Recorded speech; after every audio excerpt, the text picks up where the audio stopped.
Welcome back dear students. देखिए question number 6।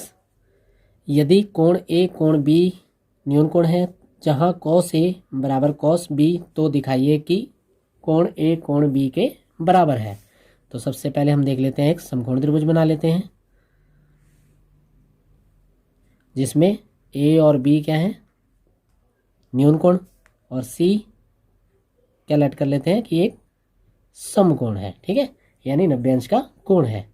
तो यहाँ से हमें दे क्या रखा है, यानी गिवन क्या है, कॉस ए कॉस बी के बराबर है और कोण ए और कोण बी क्या है, एक्यूट एंगल है। ठीक है, एंगल ए और एंगल बी को हमने क्या प्रूव करना है, इक्वल है।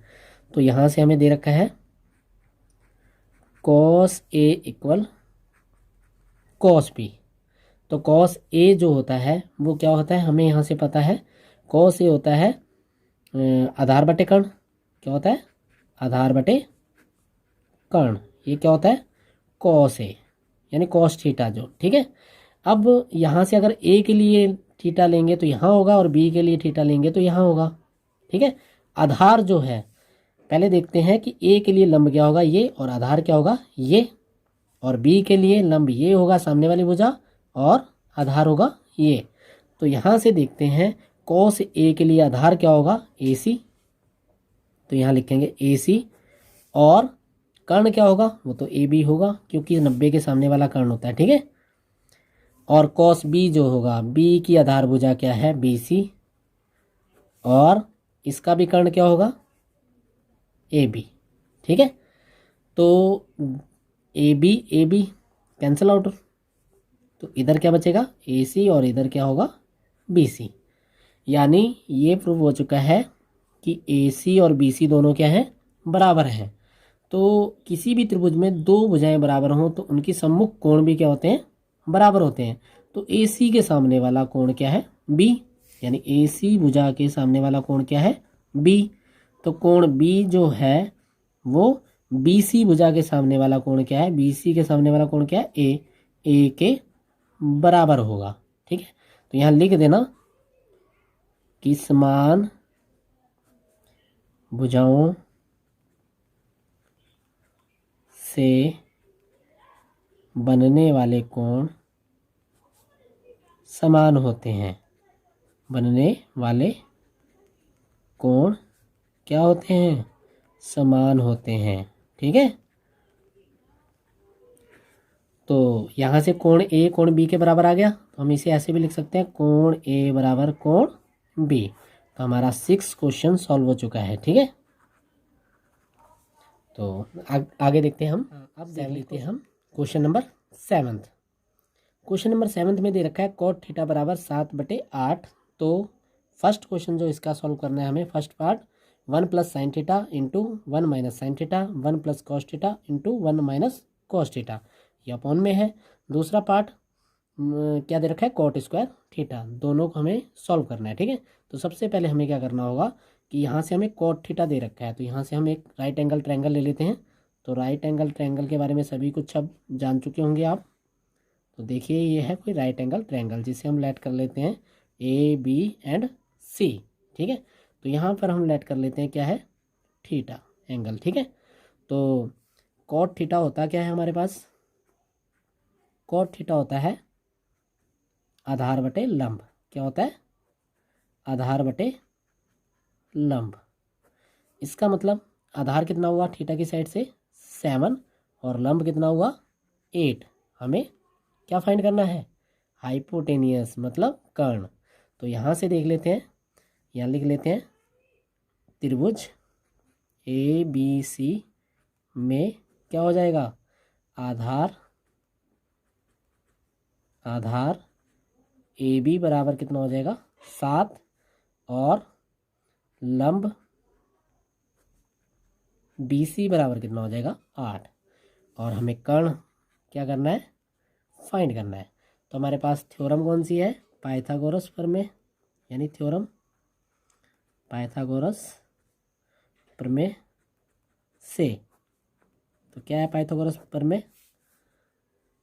हाइपोटेनियस स्क्वायर यानी A C square, base square यानी A B square, perpendicular square यानी बी सी स्क्वायर। ठीक है, तो यहाँ से वैल्यू पुट करते हैं, ए सी हमें फाइंड करना है। ए बी हमारे पास है 7 और बी सी हमारे पास है 8। ठीक है, तो ए सी हमें फाइंड करना है। 7 मल्टीप्लाई करेंगे तो कितना आएगा 49, यानी 7 का स्क्वायर कितना होता है 49। 8 का स्क्वायर यानी 8 8 64, तो दोनों को प्लस करते हैं। ए सी स्क्वायर कितना आ जाएगा, यहाँ आ जाएगा 3 10 प्लस 1 11। तो ए सी फाइंड करना है, इधर स्क्वायर है तो इधर जाकर क्या हो जाएगा स्क्वायर रूट, यानी स्क्वायर रूट कितना आ गया 113। ए सी की वैल्यू हमें मिल गई। यहाँ से अब हमें फाइंड क्या गया करना है, देखिए कॉस और साइन हमारे पास वैल्यू हो तो इसमें पुट कर देंगे। ठीक है, तो सबसे पहले हम क्या फाइंड करते हैं साइन थीटा। ठीक है, तो यहाँ हमारे पास साइन थीटा इक्वल होता है परपेंडिकुलर यानी लंब अपॉन हाइपोटेनियस यानी कर्ण। तो यहाँ से देखिए थीटा की साइड से लंब जो होगा बी सी होगा और कर्ण जो है वो ए सी होगा। तो बी सी कितना है 8 और ए सी कितना है √113। फिर निकाल लेते हैं कॉस थीटा। कॉस थीटा कितना है, क्या होता है आधार बटे कर्ण। ठीक है, तो आधार थीटा की साइड से आधार कितना होगा ए बी और कर्ण क्या होगा ए सी, यानी यहाँ 7/√113 आ जाएगा। ठीक है, अब देखिए हमें फाइंड क्या करना है। यहाँ से हमें फाइंड करना है 1 plus sine 1 minus sine 1 plus cos 1 minus cos. तो यहाँ से हम क्वेश्चन कॉपी करते हैं। First part 1 plus sine theta 1 minus sine theta, फिर आ जाएगा 1 plus cos theta 1 minus cos theta. ठीक है, तो वैल्यू हमारे पास अब है, तो यहाँ पुट करते हैं। 1 प्लस साइन की वैल्यू हमारे पास कितनी है 8 अपॉन क्या आ जाएगा √113। यहाँ आ जाएगा 1 माइनस साइन की फिर वैल्यू कितनी है, ठीक है, अपॉन में क्या लेंगे 1 प्लस कॉस की वैल्यू देखिए कितनी है 7/√113 और 1 माइनस 7/√113, यानी कॉस की और साइन की वैल्यू हमने यहाँ पर क्या कर दी पुट कर दी। अब देखिए इसे सॉल्यूशन करते हैं इसका। तो 1 यानी a plus B a minus B का फॉर्मूला जानते होंगे आप, क्या होता है a square minus B square, यानी 1 का स्क्वायर माइनस 8/√113 का होल स्क्वायर। फिर इसका भी वही फॉर्मूला होगा 1 स्क्वायर माइनस 7/√113 का होल स्क्वायर। तो आगे सॉल्व करते हैं। यहाँ कितना आएगा 1 का स्क्वायर 1 होगा, 8 का स्क्वायर 64 और रूट से स्क्वायर रूट कैंसिल हो जाता है तो कितना आएगा 113। ठीक है, तो यहाँ पर 1 माइनस 7 का स्क्वायर कितना होता है, यानी 7 7 49 और बटे यहाँ भी कितना आ जाएगा 113, क्योंकि इससे ये कैंसिल आउट हो जाएगा। ठीक है, अब आगे चलते हैं। आगे क्या आ जाएगा हमारा, देखिए यहाँ से हमारी वैल्यू आ चुकी है ये, इसके अपॉन में हम क्या ऐड कर लेंगे 1 और यहाँ भी 1। तो यहाँ क्या करते हैं हम, इन दोनों का एलसीएम कितना होगा हमारे पास 113। अब 113 जब एलसीएम है तो इसकी इधर मल्टीप्लाई हो जाएगी, 113 माइनस 64 अपॉन में क्या है इसका एलसीएम भी कितना आएगा 113। अब 113 की फिर इधर मल्टीप्लाई हो जाएगी और इधर 49। तो सॉल्व करते हैं। 113 में से 64 घटाएंगे तो देखिए 13 में से 4 गया तो बचा 9, 10 में से 6 गया तो 4 बटे क्या है 113। ऐसे ही 13 में से 9 गया तो कितना बचा 4, 10 में से 4 गया तो 6 और बटे में क्या है 113। अब यहाँ से तो आप जानते ही होंगे जब फ्रैक्शन के अपॉन में फ्रैक्शन आता है तो नीचे वाला जो फ्रैक्शन होता है यानी भिन्न होती है उसे मल्टीप्लाई में ले जाते हैं और ये क्या हो जाती है रेसिप्रोकल, मतलब व्युत्क्रम हो जाता है इसका। ठीक है, तो यहाँ आ जाएगा 49/113 मल्टीप्लाई 113 अपॉन कितना आ जाएगा 64। तो यहाँ से 113 से 113 कट जाएगा, तो हमारे पास इसका आंसर क्या मिलेगा 49/64। ये हमारे फर्स्ट पार्ट का आंसर आ गया। अब देखिए सेकंड पार्ट हमारा क्या था। सेकंड पार्ट हमारा था, देखिए सेकंड पार्ट है कॉट स्क्वायर थीटा की हमें वैल्यू निकालनी है। तो यहाँ लिखेंगे now cot square theta equal, अब कॉट की हमारे पास वैल्यू क्या है, देखिए कॉट की वैल्यू कितनी है 7/8। तो हम इसे इस टाइप से लिख सकते हैं कॉट थीटा का होल स्क्वायर। ठीक है, तो कॉट थीटा की वैल्यू कितनी थी अभी 7/8, और उसका क्या हो जाएगा होल स्क्वायर। अब 7 का स्क्वायर कितना है 49, और 8 का स्क्वायर कितना है 64। तो ये हमारा सेकंड पार्ट भी सॉल्व हो गया। ठीक है, तो ये हमारा क्या था सेकंड पार्ट। तो 7th क्वेश्चन भी सॉल्व हो चुका है, तो उम्मीद है समझ आ गया होगा। तो 8th क्वेश्चन को अब सॉल्व करते हैं हम। क्वेश्चन नंबर 8 है, यदि 3 कॉट ए बराबर 4 तो जांच कीजिए कि 1 - tan square upon 1 + tan square बराबर कॉस स्क्वायर ए माइनस साइन स्क्वायर ए है या नहीं। ये प्रूव करना है कि ये दोनों इक्वल है या नहीं, ये बताना है। ठीक है, तो सबसे पहले हमें क्या करना होगा, सबसे पहले हमें क्या लेना है राइट एंगल ट्रायंगल। क्या होगा यहाँ 90 डिग्री होगा, इसे ए लेट कर लेते हैं, इसे बी और इसे सी। बी जो है 90 डिग्री है। ठीक है, तो यहाँ से हमें गिवन क्या है 3 कॉट ए इक्वल क्या है 4। तो कॉट ए इक्वल क्या होगा 4/3। तो हमें पता होना चाहिए कि कॉट थीटा जो होता है वो होता है आधार बटे लंब। क्या होता है आधार बटे लंब। ठीक है, तो अब थीटा क्योंकि हमारा ए है, तो थीटा के सामने वाला जो होगा वो लंब होगा, तो जहाँ पर थीटा होगा वो उसका बेस होगा। ठीक है, यानी आधार होगा। तो आधार हमारे पास कितना हुआ 4, और परपेंडिकुलर कितना हुआ यानी लंब कितना हुआ 3। ठीक है, तो यहाँ से लिखेंगे समकोण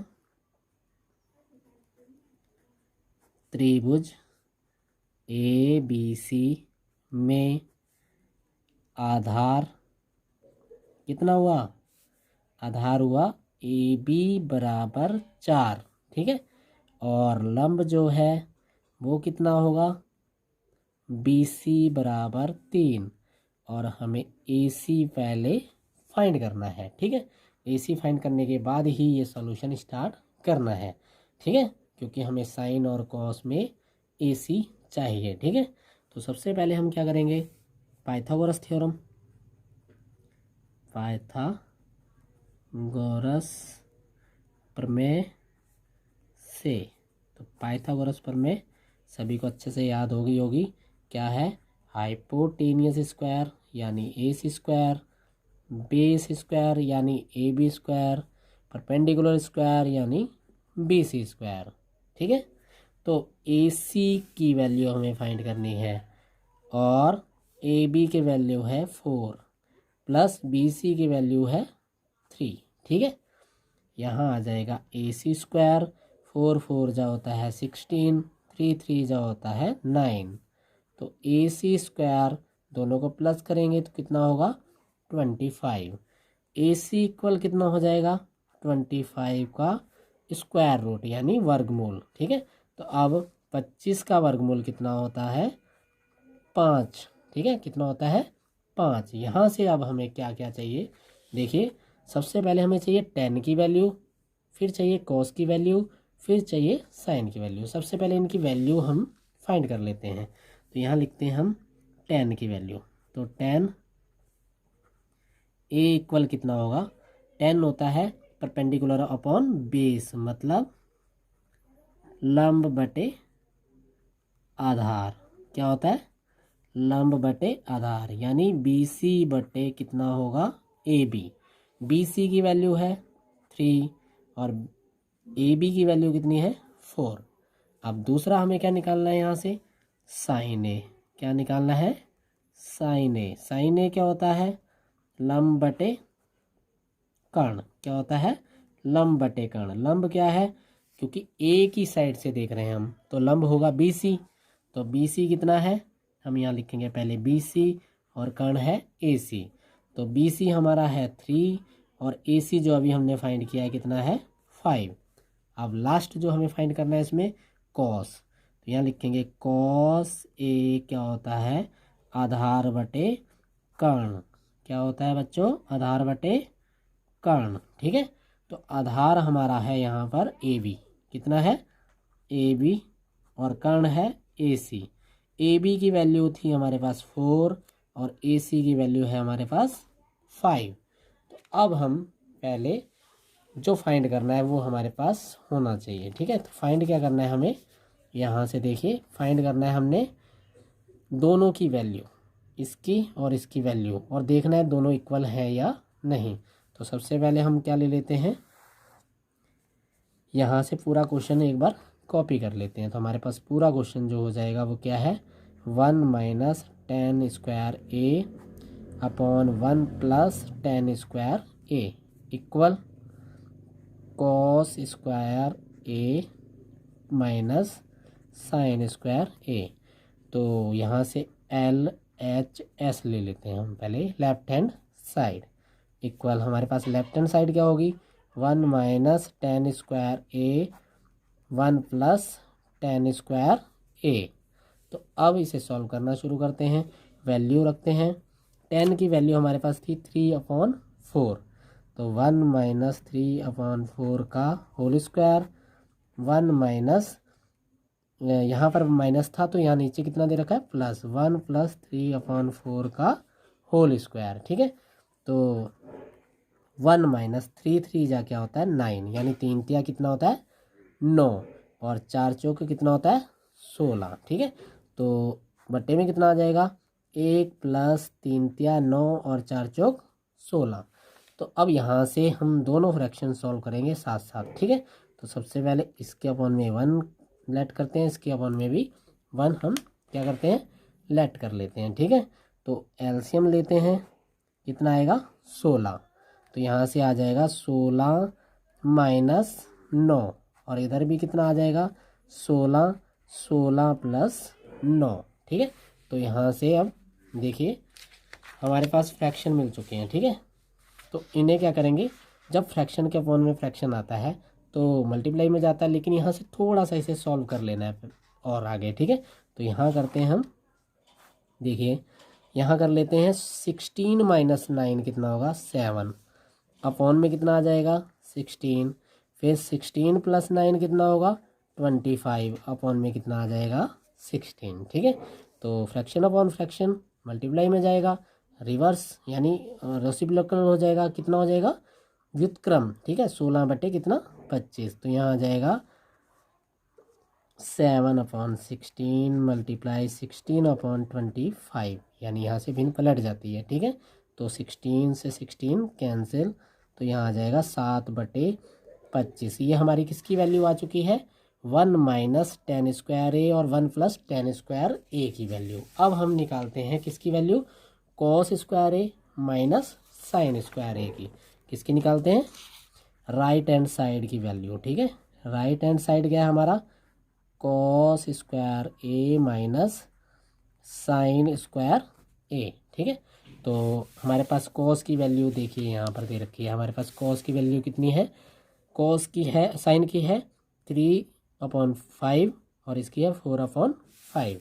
तो देखिए कॉस की कितनी है 4/5, तो यहाँ पर कॉस की वैल्यू रख देते हैं 4/5 होल स्क्वायर, और इसकी वैल्यू थी हमारे पास 3/5 का होल स्क्वायर। ठीक है, तो सॉल्व करते हैं इसे, 4 की 4 में मल्टीप्लाई करेंगे तो 16, 5 की 5 में 25। ठीक है, यानी 5 का स्क्वायर 25 होता है, 4 का 16 होता है। ठीक है, और 3 तिया 9, यानी 3 का स्क्वायर कितना होता है 3 में 3 की मल्टीप्लाई करेंगे तो कितना आएगा 9, और यहाँ 25, दोनों का एलसीएम कितना आएगा 25, ऊपर क्या होगा 16 माइनस 9। जब हमारे हर समान होते हैं तो हमें ऊपर गुणा करने की ज़रूरत नहीं होती। ठीक है, क्यों नहीं होती, क्योंकि 25 वन जा 25, 1 की मल्टीप्लाई करने पर हमें 16 ही मिलेगा। ठीक है, तो ये 16 माइनस 9 कितना होगा, 16 माइनस 9 होगा 7/25। तो देखिए हमारे दोनों आंसर क्या हैं, बराबर आए हैं। तो पहला आंसर हमारा क्या था, देखिए कितना था, 7/25, और अब वाला जो हमारा आंसर मिला है हमें वो कितना है, 7/25। तो हमें लिख देना है यहाँ पर LHS की वैल्यू जो है वो RHS की वैल्यू से बराबर है, यानी इक्वल है। तो क्या लिख देंगे, अतः 1 माइनस 10A/1 प्लस 10A, इसका भी स्क्वायर था और इसका भी, यानी ये होल स्क्वायर नहीं, ऐसे लिखेंगे। ठीक है, और बराबर किसके है, cos square A minus sine square A के बराबर है। ठीक है, तो उन्होंने पूछा था ना कि ये बराबर है या नहीं, यहाँ पर दोनों वैल्यू बराबर आई हैं, तो यहाँ हमने लिख देना है कि ये दोनों बराबर हैं। तो आज हमने क्वेश्चन नंबर 8 तक क्वेश्चन सोल्व किए हैं। आगे अगली वीडियो में हम 9th 10th और 11th क्वेश्चन को सॉल्व करेंगे, और उसके